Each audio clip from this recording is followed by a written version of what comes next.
Allô, bonjour à tous. Ça marche, c'est bon, il fait une chaleur. Euh, bonjour à tous, je suis Sophie Pietremont, directrice marketing Zendesk. Je suis ravie d'être ici parmi vous, en bonne compagnie en plus, pour passer 50 minutes ensemble. Ça va être long et chaud. Mais en tout cas, on a essayé de faire en sorte que cette session soit ultra interactive. Donc, je vais vous poser des questions. Parce qu'aujourd'hui, ce qui est super important, c'est que depuis 2 ans, on s'est rendu compte que le service client, en fait, a changé. Beaucoup de changements. Et qu'effectivement, c'était considéré comme un catalyseur, un moyen de gérer, on va dire, les plaintes des clients. Et bien maintenant, c'est vraiment un élément différenciateur pour les entreprises. Et c'est aujourd'hui qu'on va partager avec vous toutes les bonnes pratiques, les conseils de notre énorme étude que l'on vient de faire. Il faut savoir que la relation client, l'expérience client, ça fait 15 ans que c'est notre métier. Donc on est vraiment la meilleure entreprise pour collecter les informations, que ce soit des données quantitatives ou qualitatives, pour récupérer justement un petit peu les tendances de l'expérience client 2022. Donc fort de ça, étude fiable, grosse étude qui nous permet aussi de vous donner des chiffres français et de vous aider à vous comparer aussi, ou à en tout cas comparer votre entreprise par rapport aux tendances et aux chiffres sur le marché français. Alors je suis en bonne compagnie parce que j'ai autour de moi des passionnés de la relation client, avec Nicolas qui va se présenter tout à l'heure, et puis aussi Didier. Et justement, on va pouvoir s'inspirer un petit peu de ce qu'il constate aussi sur le marché français, et aussi de voir avec Didier un petit peu les coulisses de ce qui se passe chez toi. Du coup, Didier, si tu peux expliquer un petit peu ton rôle et l'entreprise Group Up. Merci Sophie, bonjour à tous et à toutes. Donc, je m'appelle Didier Bourdet, comme vous l'avez compris. Je suis directeur de l'expérience client pour le groupe Up. Et donc, je travaille aujourd'hui avec les services clients et des services supports pour justement accompagner la relation client et positionner le service comme il doit l'être. Aujourd'hui, pour moi, la vision d'un service client, c'est un service de l'excellence, c'est une vitrine de l'entreprise. Et c'est clairement à quoi on doit œuvrer chaque jour. Donc aujourd'hui, en quelques mots, le groupe Up est un groupe qui commercialise des solutions de paiement et des services qui visent à agir sur la qualité de vie des salariés et des citoyens et sur le pouvoir d'achat. Donc nous sommes implantés dans 28 pays et nous avons à peu près 1 million de clients et 25 millions de bénéficiaires. On a segmenté finalement nos clients en 3 grandes typologies. Et c'est important que je vous l'explique maintenant par la suite vis-à-vis des propos que je tiendrai. Donc on a une catégorie de clients qu'on appelle des financeurs. Ce sont ceux qui financent les dispositifs, de politique visant donc à agir sur de la qualité de vie ou du pouvoir d'achat. Nous avons des bénéficiaires qui sont les réceptacles des dotations, donc qui vont dépenser ces dotations, et ils vont les dépenser chez des commerçants qui sont notre 3e cible. Donc finalement 3 cibles, financeurs, bénéficiaires et commerçants. Merci Didier. Justement, Nicolas, je ne sais pas si tout le monde connaît Zendesk. Donc du coup, est-ce que tu peux te présenter et présenter l'entreprise aussi ? Bien sûr, Sophie, merci beaucoup. Donc Nicolas Geffroy, enchanté. Moi, je suis responsable commercial sur le segment Enterprise chez Zendesk France. Alors pour vous décrire un tout petit peu Zendesk, d'abord, on a des convictions. Voilà, on est vraiment convaincus en fait que mettre la relation commerciale au cœur de la stratégie d'entreprise, ça permet d'accélérer énormément cette partie croissance. Alors, qui on est une plateforme édition SaaS, d'accord, omnicanal, conversationnel, centré sur la relation client. Alors, quelques beaux chiffres ici, entreprise américaine, boîte effectivement HQ à San Francisco. On a à peu près 100 000 clients qu'on adresse sur 160 pays dans 60 langues. Voilà. Merci. Et aujourd'hui, on va partager avec vous, parce que c'est un petit peu ce qu'on fait au quotidien, les 5 grands apprentissages des meilleures pratiques, en tout cas du rapport en fait, sur les nouvelles tendances de l'expérience client.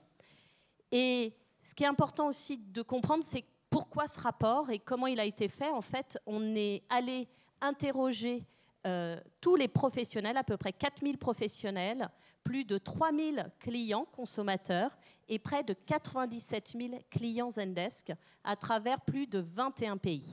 Donc on est capable de comparer la France avec les autres pays, et c'est aussi ce que le rapport met en exergue, mais également de comparer notre propre entreprise avec les tendances qui prédominent fort de ça. Donc, 5 grands apprentissages qu'on va partager avec vous et qu'on va commenter aussi bien par le biais de Nicolas que celui de Didier. Alors, le premier constat, le premier apprentissage, c'est le paradoxe entreprise-client. Alors, j'ai une petite question à vous poser. J'aimerais bien que vous levez la main par rapport à ça. Qui, parmi vous, a constaté depuis 2 ans une augmentation du volume des interactions avec le service client? Si vous pouvez, nous, chez Zendesk, on l'a constaté. Et vous? A priori, il n'y a que chez Zendesk. Une augmentation des demandes de volume. Donc, à peu près, on va dire 10% de la salle. Retenez ce chiffre-là, on va le comparer avec les chiffres tout à l'heure. Avant tout, ce qu'il faut savoir, c'est que 44% des entreprises pensent donner aux clients ce qu'ils veulent, mais uniquement 43% de ces clients disent que ce n'est pas le cas. Donc il y a vraiment un écart entre la perception, la perception des entreprises et les attentes des clients. Et c'est confirmé par des chiffres, dont ceux-ci, sur le marché français. Également, le deuxième apprentissage, c'est l'augmentation de l'exigence des clients depuis 2 ans et également le volume des interactions. Donc là, on a vu dans la salle 10% d'entre eux qui ont constaté une augmentation des volumes. Il faut savoir que le rapport indique 16% de ces interactions clients ont augmenté par rapport à l'année dernière.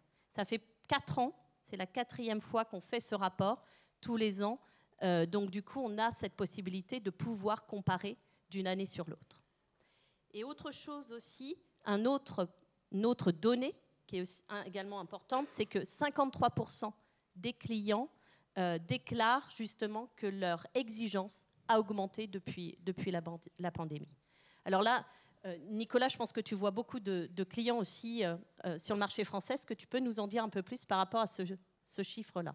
Oui, tout à fait. Alors effectivement, on peut peut-être passer à la prochaine, mais effectivement, avec la crise sanitaire, on s'est aperçu que y a eu des habitudes d'achat qui ont changé, et puis l'exigence d'ailleurs des clients a aussi augmenté. Tout simplement, on a eu une afflux de demandes, alors qu'on a tous commandé, on a tous fait des livraisons, on a tous fait du click and collect, etc. Et puis de l'autre côté, on a effectivement des clients qui sont de plus en plus impatients de recevoir effectivement une réponse rapide. On est vraiment dans l'urgence, et voire même dans l'immédiateté. Tout à fait. Et puis, effectivement, concrètement, est-ce que toi aussi, Didier, tu as vu cette évolution chez Group Up? Oui, et surtout au niveau des attentes des complètement. clients. Nous, on est à peu près 22% d'augmentation de flux par rapport à l'année précédente. Donc ça s'explique vraiment par 2 choses. Je vous ai exposé notre métier d'éditeur de moyens de paiement. 2020 a été évidemment très compliqué par rapport au contexte sanitaire, puisque nous avons une forte activité, par exemple, sur les restaurants. Et vous imaginez bien, lorsque ce pan est fermé, c'est tout un pan de l'activité qui a chuté. Donc 22% d'augmentation, 16% sont un retour des flux qu'on pouvait avoir avant cette pandémie, et on a 6% de flux supplémentaires reliés à des progressions, c'est-à-dire au travail qui a été fait en termes de nouveaux clients qui sont arrivés dans l'entreprise et de transformation de certains clients, et particulièrement au niveau de nos bénéficiaires. Ce qui a été important vis-à-vis de ces chiffres, c'est de regarder les taux de sollicitation par rapport à ces populations, et finalement ces taux de sollicitation sont en baisse, donc ce qui est plutôt bon signe, puisque ça veut dire que le travail qu'on a engagé depuis 2 ans, qui est une stratégie qui porte sur 3 pans, et qui porte sur un pan particulier qui est le self-care, la digitalisation, l'autonomie du client, a porté ses fruits. Donc après, on a aussi remarqué que les canaux ont été utilisés de façon différente que, je dirais, avant cette pandémie. En l'occurrence, si je prends ces financeurs, ils se sont plus rabattus sur les flux mail que téléphoniques, ce qui était avant quelque chose qu'ils utilisaient beaucoup plus fréquemment. À l'inverse, les commerçants sont plutôt revenus sur du téléphone que sur du mail, qui était leur outil de prédilection avant cette crise.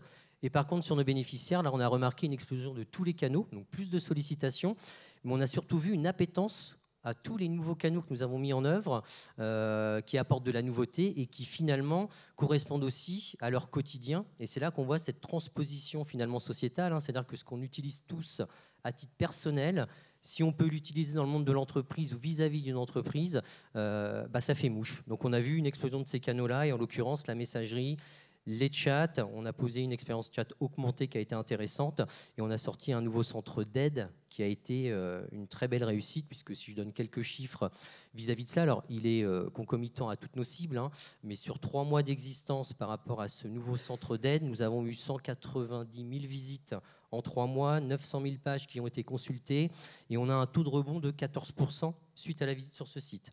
Donc des attentes nouvelles et auxquelles on a pu répondre par un plan de transformation, des nouvelles habitudes. Et si on revient sur l'autre notion qui était fort intéressante, qui concernait la distorsion entre la perception et le rendu, donc ça s'adresse aussi de mon point de vue sur 2 niveaux. Il y a cette appétence maintenant de rentrer en relation multicanale qu'on sent bien dès qu'on propose cette digitalisation et ces transformations. Et puis il y a bien sûr les exigences traditionnelles d'un client. On sait qu'aujourd'hui, voilà, la réactivité est importante. La résolution au premier contact reste un élément central dans l'expérience client. Et la pandémie a certainement accéléré encore un peu plus ça, puisque finalement c'est la double peine. On était dans une situation complexe, on voulait des réponses dans des entreprises en difficulté par moment pour répondre. Et je trouve que ça a aussi rematérialisé toute l'importance et toute l'importance stratégique d'un service client dans l'entreprise. Cette pandémie a éclairé ça, et je crois qu'on a une notion par la suite sur ce sujet-là. Mais aujourd'hui, autant certains services peuvent être un petit peu en retrait dans les entreprises, je pense qu'aujourd'hui, on a bien vu que dans le cadre de la pandémie, s'il y avait bien un service qui ne pouvait pas être en retrait, c'est bien le service client. Merci Didier pour ce partage. En tout cas, quand tu parles justement de la multiplicité des canaux, ce qu'on appelle l'omnicanalité aussi, je pense qu'on a aussi constaté cette évolution-là sur le marché, n'est-ce pas Nicolas ? Oui, tout à fait Sophie. Alors effectivement, vous pouvez voir sur ce joli diagramme, il y a une augmentation de 16%, en fait tout secteur confondu entre 2020 et 2021. Donc je crois que c'était 22% pour Groupe Up, et on prévoit même 25% pour l'an prochain. Si vous observez bien les 3 premiers, effectivement les canaux dits traditionnels sont comme le mail, le chat, le téléphone sont toujours présents. Il y a une attente aussi des consommateurs en fonction, si l'appel va être urgent, va utiliser plutôt des canaux dits chauds. Si c'est une demande qui va être plus complexe, qui va demander un petit peu plus de temps de traitement, c'est plus sur des canaux froids. Depuis la pandémie, on voit bien effectivement un essor, on le voit, un 32% sur la partie messagerie. Il y a quand même pas mal d'avantages à ça. Ça utilise une population jeune, ça permet aussi une bonne répercussion sur le NPS, un Net Promotion Score. Vous allez avoir aussi un visuel qui va être aussi assez intéressant. Voilà, donc à vous aussi de vous démarquer de la concurrence sur ces sujets. Il y a une forte demande sur le dernier point. Alors c'est écrit en tout petit, mais un point qui est assez important, c'est WhatsApp. Là, vous voyez effectivement que ça a bondi de 370%. Je trouve ce chiffre juste magique. Ça montre juste l'avenir dans la relation client. Et un dernier mot, vous avez Instagram aussi, qui est en pleine émergence dans le monde du Customer Experience. Oui, tout à fait à ce niveau-là. Donc ça, c'est important d'avoir ça en tête, en tout cas pour les futurs projets, investissements. Et puis autre chose aussi, un autre apprentissage que ce rapport nous donne, c'est que le service client devient, comme je vous disais tout à l'heure en préambule, un vecteur de croissance. Et c'est vraiment important de l'avoir en tête, tout en sachant que la perception aujourd'hui est différente. Les chiffres nous le montrent, qu'une entreprise sur 3 considère le service client comme un centre de coût, une dépense, alors que ça devrait vraiment être un élément différenciateur et vu comme une croissance. Et d'ailleurs, je pense que Nicolas, tu as pas mal de chiffres aussi à nous partager sur ce qui se passe au quotidien avec tes clients. Tout à fait. Donc, juste si tu peux passer, voilà, exactement. Donc, 61% des consommateurs déclarent en fait passer à la concurrence après juste une seule mauvaise expérience. Donc, là ici, on a vraiment le sujet de l'enjeu de la rétention, d'accord ? Quelque part, il va falloir essayer de faire en fait de ces erreurs une force. Donc, on a tous en tête les Deliveroo, les Lime, les Uber. Je pense qu'on a d'ailleurs tous commandé chez eux. Qu'est-ce qui fait effectivement qu'eux soient irréprochables ? C'est qu'ils ont un service client qui est irréprochable. Si un jour vous commandez quelque chose, vous recevez votre plat, c'est pas le bon, très bien, vous faites une réclamation, Au mieux, ils vous remboursent. Au mieux, sinon, ils vous remboursent, ils vous refont dans une demi-heure. Donc, ils peuvent se permettre d'avoir une certaine erreur dans les commandes, mais leur service client est juste irréprochable. Alors, j'aime bien aussi le bricolage, donc je vais prendre l'analogie de la baignoire. Ça va mieux, c'est un peu plus imagé. Donc, on ajoute de l'eau qui va être un peu l'acquisition client. Bien sûr, si votre siphon est dévissé, du coup, c'est plutôt de l'attrition. Et je pense que voilà, vous pouvez clairement comprendre que pour garder un niveau d'eau assez haut, effectivement, il va y avoir un petit souci. Donc, dit autrement, à quoi ça sert de dépenser quelque part des millions essayer d'acheter des clients, parce que ça coûte relativement cher, alors qu'on sait pertinemment qu'on a de l'attrition qui est assez élevée dans notre entreprise. Donc ça, c'est assez important. Si vous devez retenir peut-être deux choses, le service client, en fait, c'est vraiment un outil de rétention. Okay, ça réduit effectivement l'attrition, mais ça peut aussi, à l'inverse, basculer sur du revenu. Et un dernier point, n'oubliez pas qu'en fait, le service client, c'est aussi la vitrine de votre entreprise, donc soignez-le. Donc effectivement, tu as passé la slide d'après. À contrario, effectivement, 82% des clients potentiellement sont prêts effectivement à dépenser plus une fois qu'ils ont été contactés. Donc grâce à cette connaissance client, vous allez pouvoir effectivement avoir une expérience un peu plus personnalisée avec eux et la possibilité également de proposer de nouveaux produits et services.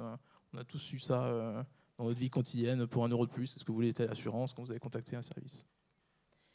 Tout à fait. Et justement, je pense que Didier, comme tu fais partie de nos champions de la relation client, donc considéré comme ayant mis ce service client au cœur de la stratégie, donc comme vecteur de croissance. J'imagine que toi aussi, chez Group Up, vous considérez ce service client de manière différente, en fait.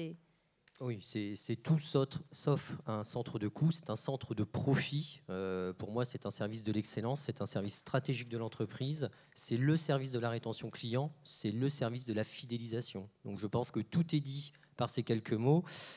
Et ce qui est important, c'est cette vision stratégique de l'entreprise et c'est le positionnement du service. Et moi, aujourd'hui, ce positionnement, il est très clair. On a des services commerciaux, on a un service client. Les services commerciaux sont là pour apporter de nouveaux clients à l'entreprise, assurer sa pérennité par son développement. Nous sommes là, nous, pour servir le client, le fidéliser et le faire grandir dans l'entreprise.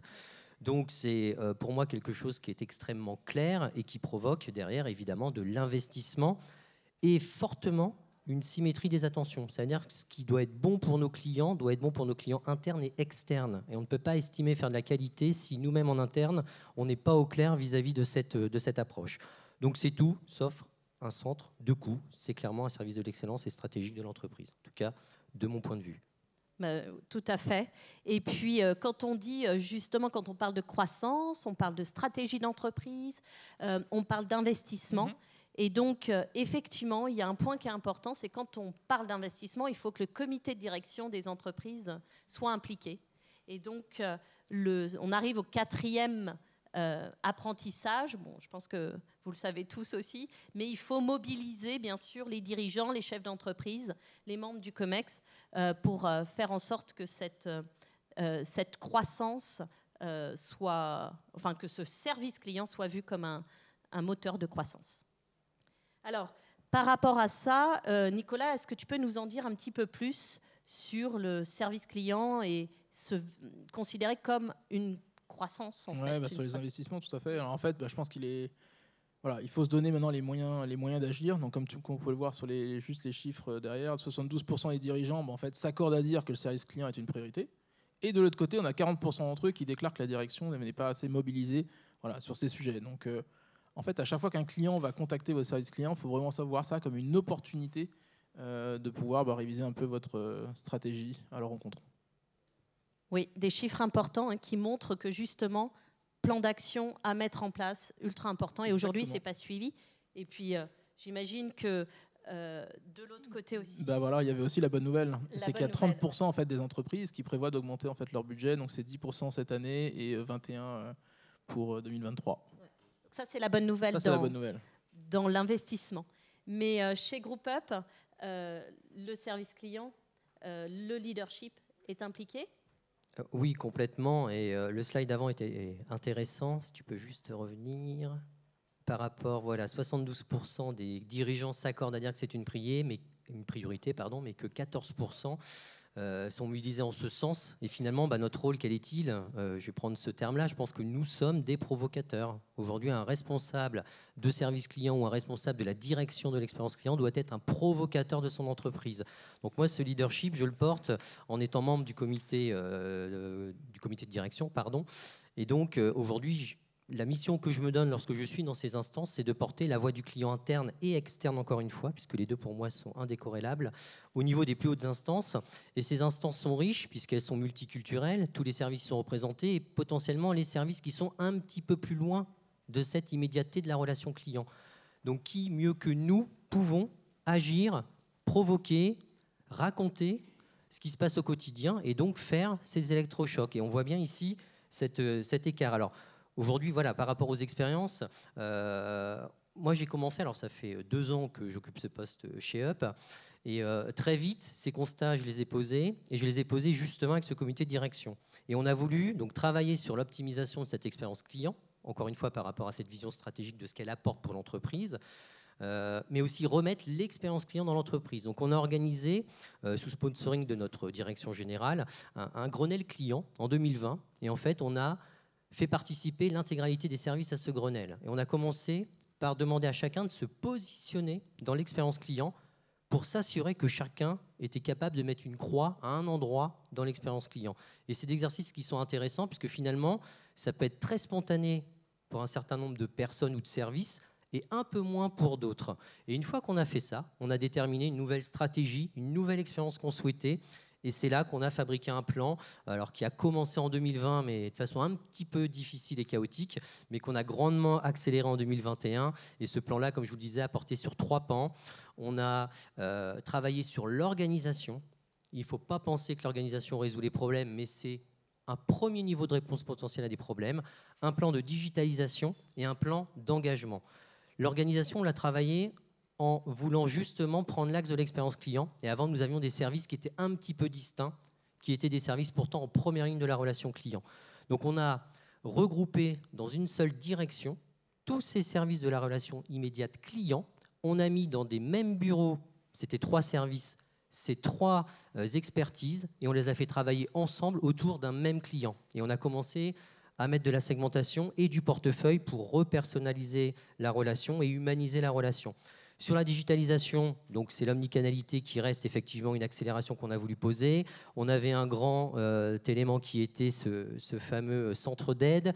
Cette expérience chat augmentée, ça veut dire que par rapport à un chat, on est capable de passer à la voix, de passer à la vidéo et de passer au partage d'écran, cela sans couture. Et c'est là qu'on va commencer à parler aussi maintenant de parcours haute couture, si on veut faire un parallèle.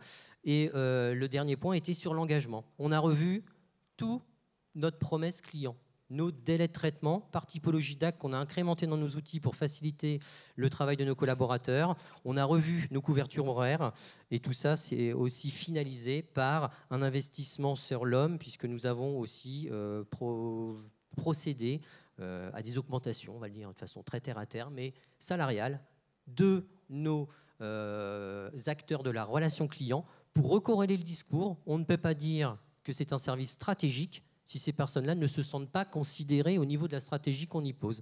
Donc on a raccroché tout ça.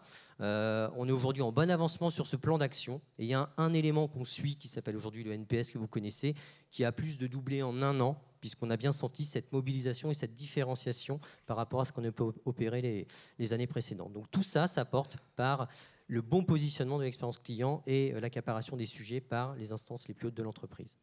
Donc du coup, au cœur de la stratégie et de votre croissance, en fait. Complètement. Très bien, merci Didier pour partager un petit peu les coulisses de ce qui se passe chez vous. On arrive aussi au dernier apprentissage, en fait, qui est, on va dire, qui a 2 pans. C'est les poches d'investissement qui sont importantes, qu'il faut considérer avec un côté technologique et de l'autre côté, au niveau des humains, c'est-à-dire des équipes, des conseillers du service client. Donc ici, ce qui est, on va dire, ce qui nous permet de comprendre, c'est qu'il y a eu énormément d'avancées en termes de technologies émergentes, l'intelligence artificielle, le chatbot, etc. Et je pense que c'est un petit peu ce que tu constates quand tu parles à tes clients, aux attentes, à leurs attentes, tous les jours sur leurs problématiques de service client, Nicolas, non? Tout à fait, tout à fait. Donc effectivement, la slide d'après va vous montrer un pourcentage assez impressionnant sur la partie bot. Il faut savoir que 75% des clients en fait, préfèrent avoir une réponse immédiate que quelque part contacter en agent. Donc quelque part mettre en place un bot, ça vous donne effectivement la possibilité de traiter des demandes simples, un peu en mode self-service. Ça permet aussi de qualifier certaines demandes pour économiser un peu de temps des conseillers qui traitent des demandes un peu plus complexes. On parle également d'agents augmentés, qui permet aussi effectivement d'avoir des réponses un peu préfaites à leur soumettre et gagner surtout ce temps et accéder effectivement cette temps de résolution. Un autre indicateur, il n'est pas là, mais je pense que c'est assez intéressant, c'est la partie ROI, en retour sur investissement, de l'implémentation d'un bot. Alors, avec grand plaisir, on pourra en reparler sur ces sujets. N'hésitez pas. Et juste peut-être petit sondage d'ailleurs. Si je sais pas, certains d'entre vous ont déjà commencé à implémenter de l'AI ou des bots au sein de l'entreprise? Vous pouvez Pareil, lever la vous avez le main. droit de lever la main également. D'accord. Okay. On dit à peu près 5% de la Allez, salle. 5. Allez, 5%. On est 5. De la salle ont mis en place, commencé à mettre en place, en tout cas, ces technologies émergentes. Il faut savoir que c'est une énorme opportunité parce que 70%, presque 70%, 7 clients sur 10 sont prêts à les utiliser. Donc, pour avoir justement des temps de réponse beaucoup plus rapides. Donc ça aussi, la technologie, les processus, les outils, je pense que c'est important aussi chez GroupUp pour la relation client. Oui. Ce plan de digitalisation, encore une fois, est loin d'être fini. Il est toujours en mouvement. Et voilà, si je prends juste l'exemple du bot, on a commencé à l'initier, on est en train de l'éduquer et il commence à prendre forme pour être mis en œuvre assez rapidement, puisqu'encore une fois, on est bien dans cette tendance de l'ultra-réactivité, du self-care. Et nos clients, encore une fois, sur des actes simples, sont tout à fait en attente de ce type d'outils. Maintenant, voilà, on sait aussi que c'est une véritable révolution aussi pour nos services clients et là, nos collaborateurs. L'objectif, il est clair, c'est de faire en sorte que nos collaborateurs deviennent des champions, pour reprendre un terme que j'aime pas trop, mais qui parlera, des champions de l'acte à valeur ajoutée. Et c'est bien ça l'opportunité que nous avons grâce à toutes ces nouvelles technologies, c'est bien de mettre de la plus-value dans les métiers et de rendre ces métiers ultra exigeants et intéressants pour nos collaborateurs, puisqu'encore une fois, lorsqu'on est avec un bot, on est sur une expérience de parcours. Lorsqu'on est avec un homme, on est dans une relation avec l'entreprise. D'où le fait de bien les poser sur ce sujet-là. Donc on travaille beaucoup sur ces aspects-là et aussi sur l'aspect humain. On investit énormément sur les hommes de la relation client chez Up. Et j'ai moi aujourd'hui la chance d'être assez bien entouré au niveau de ma direction, puisqu'au-delà d'un service client, on a des services support. Et dans ces services support, on a de la formation qui est là pour coacher nos collaborateurs. On a de l'IT aussi pour se rendre compte de l'utilisation à la réalité informatique, je vais le dire comme ça, et des fois on sait que ça peut être un petit peu décorrélé, et tout le monde est autour de la table, en fait, finalement, dans presque une petite entreprise, et ça aussi c'est une transformation qu'on a opérée. La direction de l'expérience client est devenue une mini-entreprise dans l'entreprise. Et ça, c'est intéressant puisqu'on est du coup extrêmement agile sur tous ces éléments et ces volontés. Et après, on a plein de projets, de nouveaux outils, mais on en reparle peut-être un petit peu après. Oui, un petit peu après sur les différentes poches d'investissement, effectivement. Du coup, ça ne fonctionne plus. Je l'ai. Ah. Bon. Donc, je sais pas.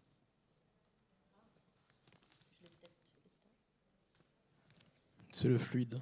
Ça doit être ça. Donc, c'est dommage parce qu'on voulait vous présenter de nouveaux chiffres.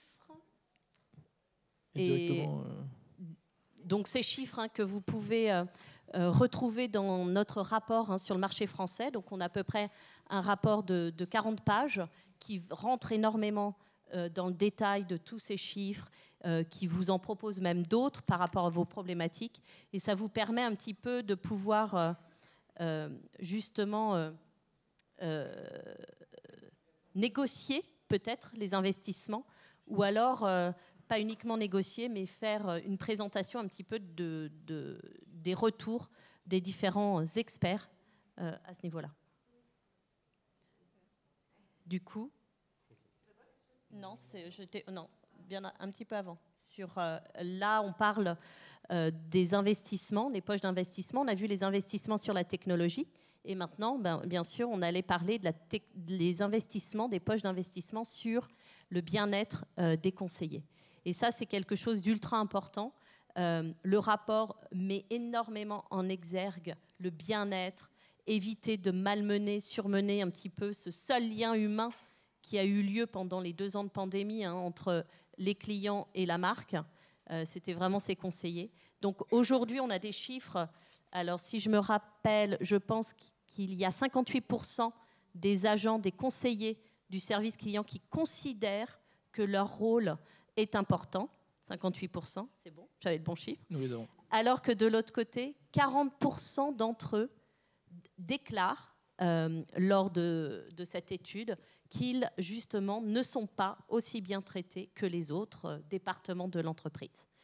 Alors qu'ils ont été vraiment... Donc, ils ont bien compris l'importance de leur rôle, mais les entreprises doivent vraiment les traiter avec plus de bienveillance, des programmes de formation. Enfin, il y a tout un ensemble de choses à mettre en place pour les aider à ce niveau-là.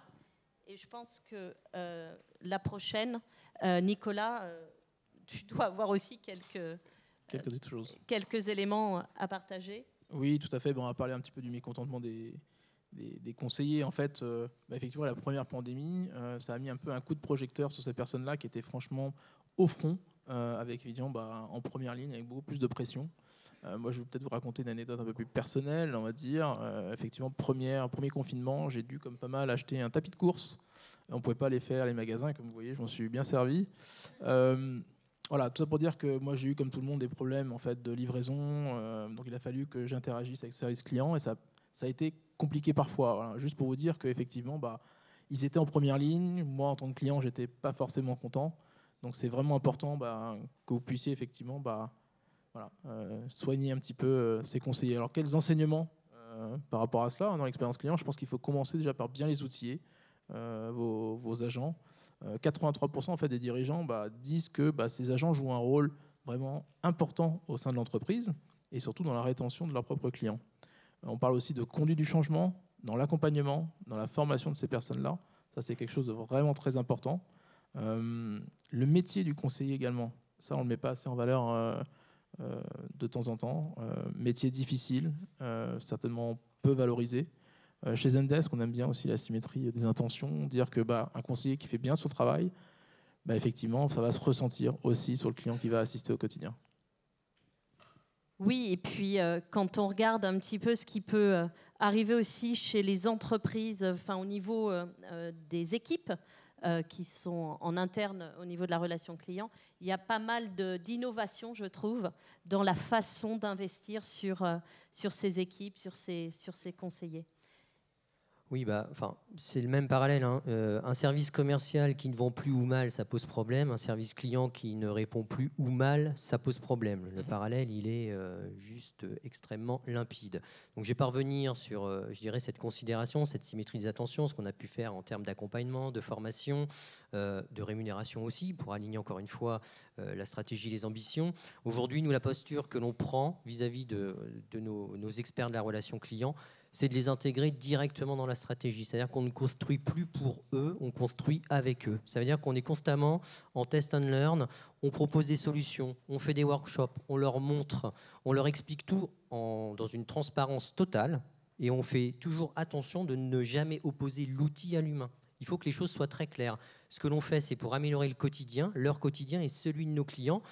Ça apporte des ROI, oui, et tout le monde en est satisfait, puisque plus l'entreprise se porte bien, mieux c'est, mais ce n'est pas au détriment de l'un ou de l'autre, c'est vraiment quelque chose de collectif. Donc on a travaillé sur des outils, et encore une fois, si je reprends ce centre d'aide, on a échangé avec eux, on a commencé à leur présenter ce qu'on allait faire, récupérer leur feedback, et ensuite on leur a mis le sujet dans les mains. Et aujourd'hui, ce sont les premiers vecteurs de l'alimentation de ce centre d'aide, puisque finalement, qui mieux qu'eux peuvent savoir quelles sont les attentes du moment des clients, qu'est-ce qui potentiellement manque dans l'outil, et s'ils le font, ils participent à leur propre réussite et à leur excellence de leur métier. Donc on est constamment dans cette co-construction, ce partage, et c'est aussi comme ça qu'on leur matérialise toute la reconnaissance qu'on doit leur matérialiser. Super, merci Didier pour ce partage. On arrive un petit peu à la fin de la session. Je voulais juste vous rappeler les 5 grands apprentissages qui en sortent un petit peu de ce rapport. Le premier, c'est le paradoxe, entreprise-client. D'accord. Le deuxième, c'est les exigences, augmentation des exigences des clients et du volume des demandes. Le troisième, c'est la croissance, service client considéré comme une croissance. Le quatrième apprentissage, c'est mobilisation du comité de direction. Le cinquième, c'est les poches d'investissement, aussi bien technologiques qu'humaines. Moi, avant de vous laisser la parole, en tant que public, vous aurez la possibilité de poser des questions, Didier ou à nous. Mais en tout cas, j'aimerais que tu nous partages, Didier, pour aller un petit peu plus loin sur tes prochains défis en termes de service client. Ça va être dans la continuité de ce qu'on a engagé. Je pense que cette révolution, cette évolution est constante. Il faut être en veille. Je parlais tout à l'heure de la transposition des habitudes sociétales dans le monde de l'entreprise. Donc je pense que c'est un vecteur différenciant. Et aujourd'hui, c'est aussi une marque d'intérêt qu'on peut porter. Dans les grands pans, moi je reste convaincu qu'il faut travailler l'aspect d'être au bon moment, au bon endroit. Ça reste cette omnicanalité. Toujours aussi aligner cette promesse. On fait ce que l'on dit, ou on dit ce que l'on fait. Enfin, vous m'aurez compris. Et ça, c'est hyper important, puisque ça enlève potentiellement l'aspect déceptif de la relation. On a parlé tout à l'heure de justement cette décorrélation entre le rendu et le ressenti. Ça, c'est toute l'importance de la mesure. Toutes les mesures qu'on peut opérer, les mesures à chaud, les mesures à froid, la finesse de la mesure. Et ça, c'est important donc, de bien la maîtriser. Et du coup, c'est continuer ces investissements. Et ces investissements passent pour moi par cette réussite de cette hybridation de la relation entre l'humain et l'outil. Et c'est là qu'on va rentrer dans des nouveaux sujets. On parlait des bots. On a, nous, la volonté aussi de revoir des canaux un peu plus vieillissants, mais de les rendre plus, neufs, plus sympathiques, plus optimales, tels que du SVI qui reste quand même malgré tout très présent. On va aller chercher des outils de l'analyse sémantique pour être plus puissant justement dans tout ce qui va être l'analyse de cet écart de perception. On investit ensuite dans des petits outils, mais qui sont des outils d'image, des correcteurs d'orthographe qu'on arrive à relier dans nos outils. On est sur des outils de charge capacité. Enfin voilà, on a vraiment beaucoup de projets. Et en fait, depuis 2 ans, on répond à beaucoup de sollicitations. On fait rapidement le point sur ce que ça peut apporter. On va très vite dans le test. Et c'est là que généralement on embarque une équipe pour faire le test. Si c'est probant, bien sûr, il y a toujours des logiques budgétaires, mais si on peut le faire, on le fait tout de suite. Si on ne peut pas le faire tout de suite, on le prévoit dans le budget d'année prochaine, mais on essaye de maintenir l'équipe qui a procédé à ce test, puisque vous imaginez bien que cette équipe-là, si elle en est satisfaite, elle devient le premier ambassadeur du déploiement sur l'intégralité du service. Et ça, c'est une posture qui est très puissante. Donc voilà un petit peu l'hybridation de la relation qui reste un point important pour 2022. Super. Et puis, pour en finir, je dirais le mot de la fin. Pour nous, en fait, je rappelle un petit peu ce que j'ai dit au début. Le métier, le service client change, a beaucoup changé depuis 2 ans, est en train de changer, devient prioritaire. Et le métier des conseillers du service client est en train de changer, n'est plus uniquement un catalyseur des plaintes des clients, mais devient vraiment un élément différenciateur. Donc, si vous avez besoin d'aide, on a ce rapport sur les nouvelles tendances pour vous aider, mais on est à votre disposition et toute l'équipe Zendesk est là sur notre stand aujourd'hui. Vous avez le numéro du stand, c'est 58. Voilà, pour nous, c'est dense, beaucoup de choses à digérer, mais en tout cas, on est là aussi, on a encore quelques minutes, non, même 10 minutes pour les questions, si vous en avez. Oui. Oui. Vous parlez de l'utilisation des bots, les velléités des consommateurs et les utiliser. Dans les faits, vous faites comment pour définir finalement le périmètre d'un chatbot sans créer des attentes? Parce qu'on le voit souvent, les limites d'un bot, c'est qu'il arrive à faire une petite partie du travail, mais il est très déficient et il crée beaucoup de frustration sur la plupart des requêtes qu'on peut avoir. Je peux la prendre si tu veux. Ouais. Ok, donc en fait, sur les bots, il faut savoir que chez Zendesk, on a un type de bot qui s'appelle l'AnswerBot. Donc l'AnswerBot, c'est quoi? C'est vous allez pouvoir en fait construire une arborescence de questions. Donc typiquement, vous avez un parcours d'entrée, je ne sais pas d'où appelez-vous, quel est votre numéro de téléphone, vous avez posé quelques questions, mais il peut être assez limité. Si vous voulez aller vraiment plus loin et dans cette expérience-là, vous avez des partenaires, nous on l'a pas, mais des partenaires qui viennent effectivement s'intégrer sur la solution Zendesk et vous allez pouvoir aller jusqu'à un SVI, de pouvoir interagir avec le bot. La possibilité également d'aller chercher une information dans votre ERP, vous voulez changer un numéro de téléphone, changer un nom, vous pouvez aller vraiment très très loin avec les bots. Je ne sais pas si tu veux ajouter quelque chose d'autre. De mon côté, non. Est-ce que ça a répondu à votre question? On peut discuter sur le stand, venez avec grand plaisir. On a Delphine, notre avant-vente, qui est là pour vous expliquer. Est-ce qu'il y a une deuxième question?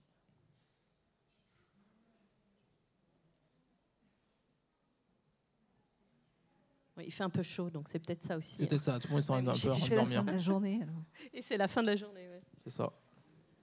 Bon, super. Merci à tous, en tout cas. Un grand merci à tous. N'hésitez pas à venir nous voir. À bientôt.